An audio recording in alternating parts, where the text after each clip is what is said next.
ሰላም እንደምን ሰንብታችኋል? ዛሬ እንደተለመደው እንግዲህ በአዲስ ቪዲዮ መጥቻለሁኝ። ለድምጼ ከወዲሁ ይቅርታ ጠይቃለሁኝ። ትንሽ ጉንፋን ስለያዘኝ ነው ማለት ነው።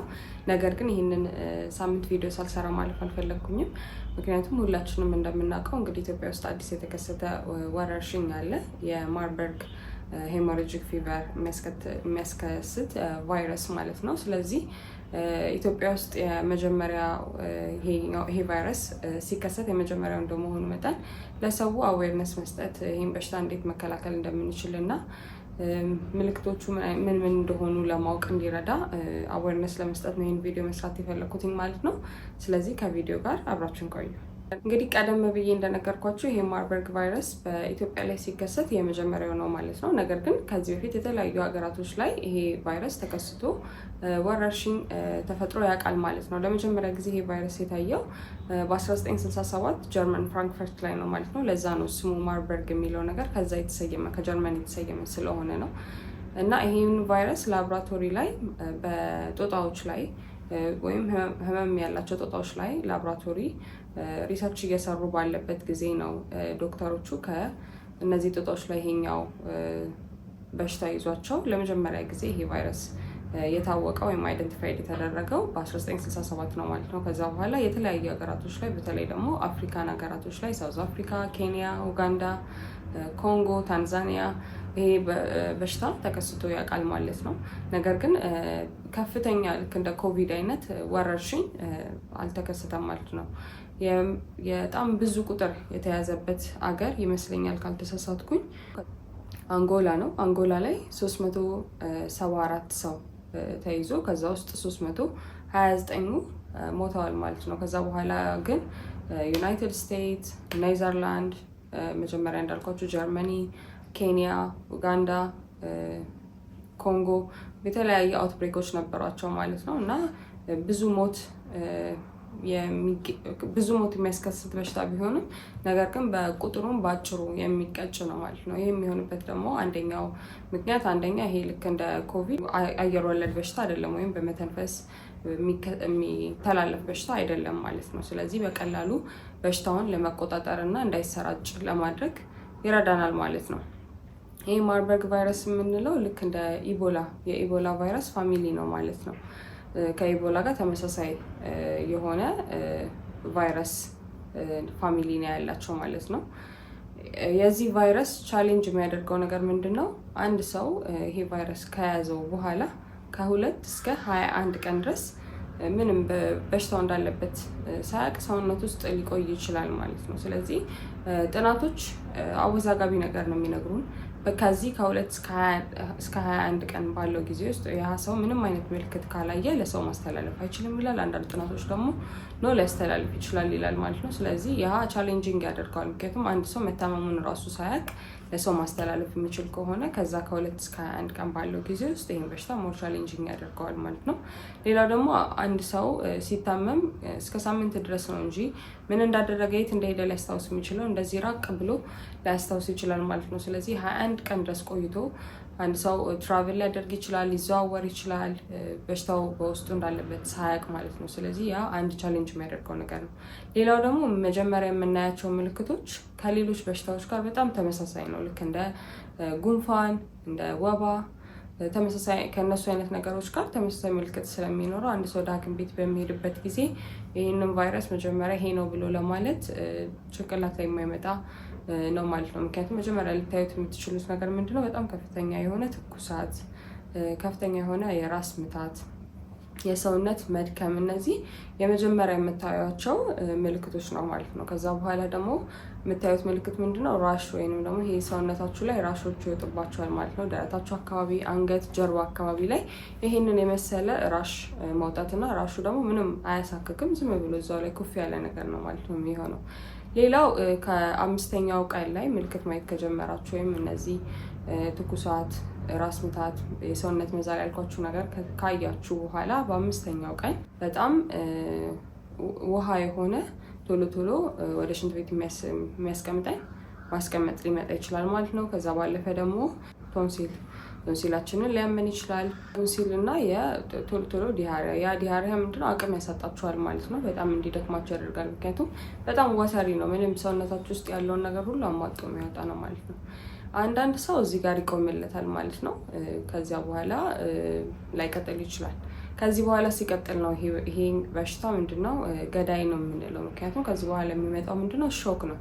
ሰውነታችሁ መልቲፕል ኦርጋን ፌሊየር ላይ ገባም። ሁሉም ኦርጋኖች ቀስ በቀስ ፌል እንዲያደርጉ ያደርጋል። የበሽታ መከላከል አቅማችንን በጣም እንዲቀንስ ያደርገዋል ይሄ በሽታ ማለት ነው። ስለዚህ እንደገና ደግሞ በየትኛውም ሰውነታችን ላይ በሚገኝ ኦሪፊስ የምንለው በአፋችን ሊሆን ይችላል፣ በአፍንጫችን ሊሆን ይችላል፣ ከፊንጢጣችን አካባቢ፣ ከቫጃይና ከተለያየ ከሽንት ጋር መድማት በተለያየ ሰውነታችን ክፍል ላይ መድማት ይከሰታል ማለት ነው። ይሄ መድማት ምንም ማቆም የማይችል አይነት መድማት ነው። እንዲሁም አንዳንድ ሰዎች ላይ ከቆዳቸው ስር ሁላ በጣም ይደማል ማለት ነው እና መድኃኒት ለመስጠት እንኳን ኒድል በመርፌ በሚወጋበት ቦታ ላይ ደሞ አለመቆም ይመጣል ማለት ነው። ስለዚህ ከዛ ተከትሎ የሚመጣ ሾክ እና የመልቲፕል ኦርጋን ፌሊየር ወይም ደግሞ ሁሉም ኦርጋኖች ቀስ በቀስ ኩላሊት፣ ሳምባ ቀስ እያለ ምን እያለ መምጣት ጀምሯል። ፌል እያደረገው መስራት እያቆመ ይመጣል ማለት ነው። ይሄ ነው ወደ ሞት ሊድ የሚያደርገው ማለት ነው።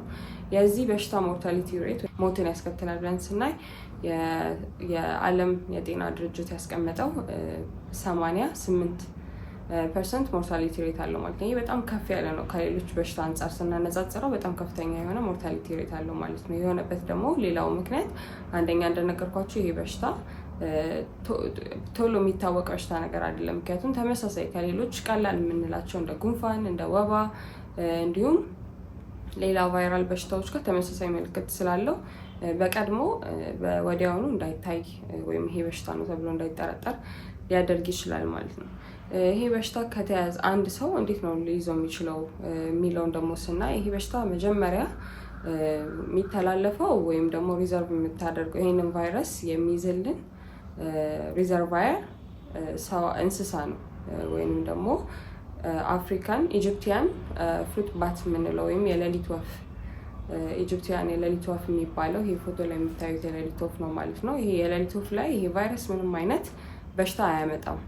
ነገር ግን ከዚህ ወፍ ላይ በተለያየ ምክንያት በንክኪ ወደ ሰው ሊተላለፍ ይችላል ወይንም ደግሞ ወደ ሌላ እንስሳቶች ልክ እንደ ዝንጀሮ፣ እንደ ጦጣ ለእነዚህ ነገሮች ማስተላለፍ ይችላሉ ማለት ነው። የሰው ልጅ ከእነዚህ እንስሳቶች ጋር በተለያየ ምክንያት ኮንታክት በሚያደርግበት ሰዓት ከእነዚ እንስሳቶች ወደ ሰው ሊተላለፍ ይችላል ማለት ነው።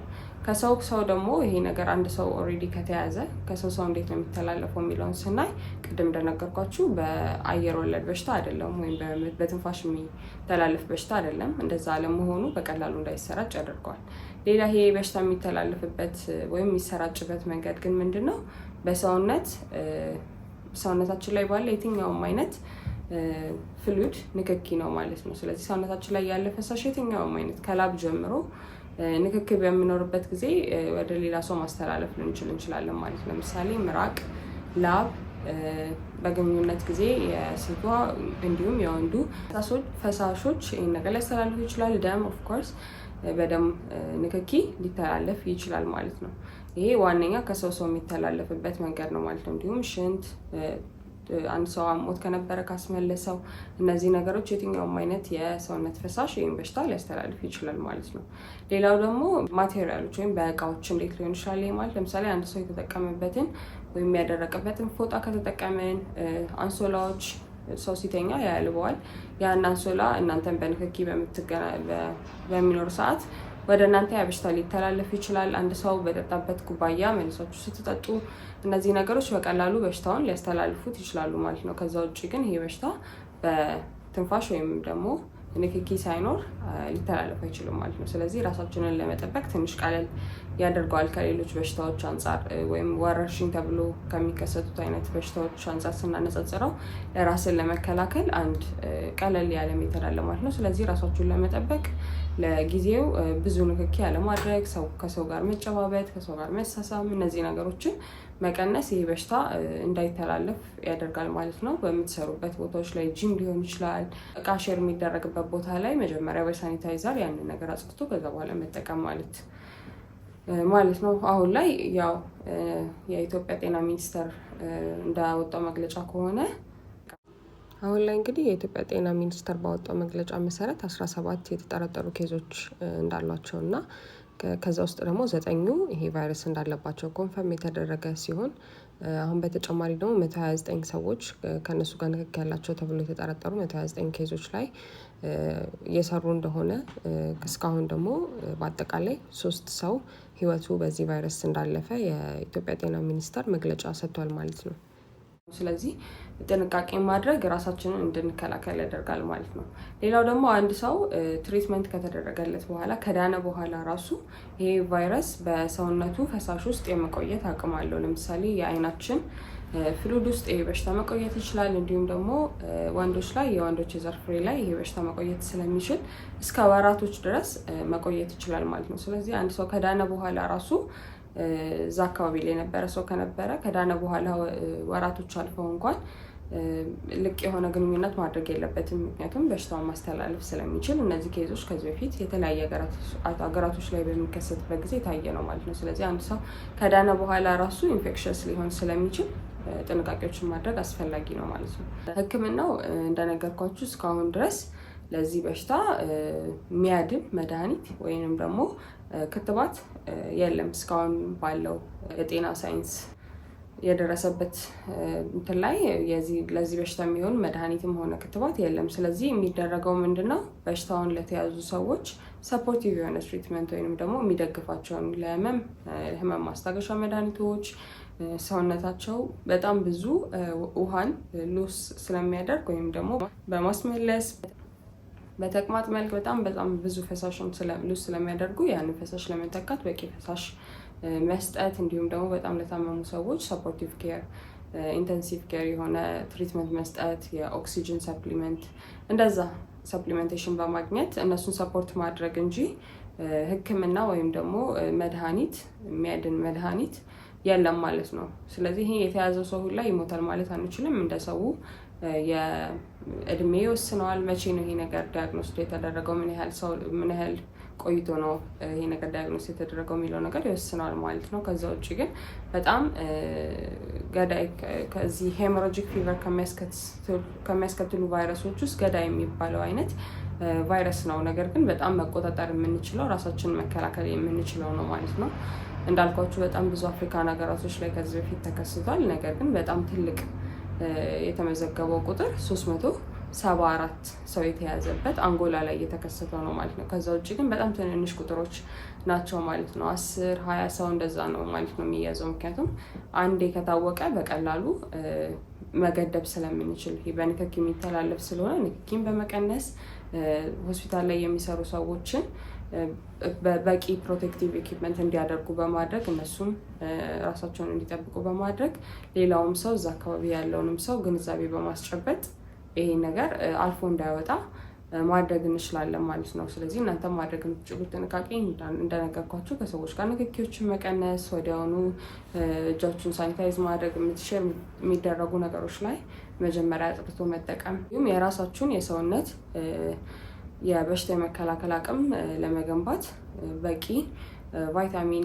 ያላቸው ነገሮችን በመጠቀም ራሳችሁን መከላከል ትችላላችሁ ማለት ነው። ምክንያቱም እንደዚህ አይነት ኬዞች ሲፈጠሩ ፕሪቨንሽን ኢዝ ቤተር ዛን ኪውር። ምክንያቱም ራሳችሁን መከላከል ነው ኪውሩ እንጂ አንዴ ከተከሰተ በኋላ መድኃኒት የሌለው ነገር ስለሆነ ከባድ ያደርገዋል ማለት ነው። ስለዚህ ወረርሽኙ እንዳይስፋፋ ራሳችንን መጠበቅ፣ የሚተላለፍበትን መንገድ አውቆ ራስን መጠበቅ አስፈላጊ ነው ማለት ነው። ይሄንን ለማለት ነው ዛሬ የመጣሁትኝ ሆፕፉሊ። ስለዚህ ወረርሽኝ የተወሰነ ነገር እንዳወቃችሁ ተስፋ አደርጋለሁኝ። እስከ ሳምንት ድረስ ባይ